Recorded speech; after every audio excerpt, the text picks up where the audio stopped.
शुरुआत हो चुकी है। परेड का इंस्पेक्शंस, सबसे पहला परेड कंटिजेंट की परेड, उसके बाद अभी जो कल्चरल आइटम्स है वो सभी शामिल है।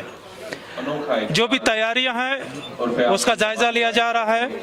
कहीं उसमें कोई कमी है तो आज ही उसमें दुरुस्त करके जो उसको तकमील तक ले जाया जाएगा, ताकि जो उसमें कोई भी कमी न रहे।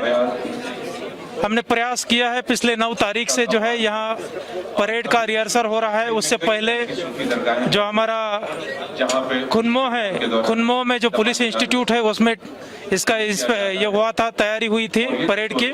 9 तारीख से इस ग्राउंड पर तैयारी हो रही है।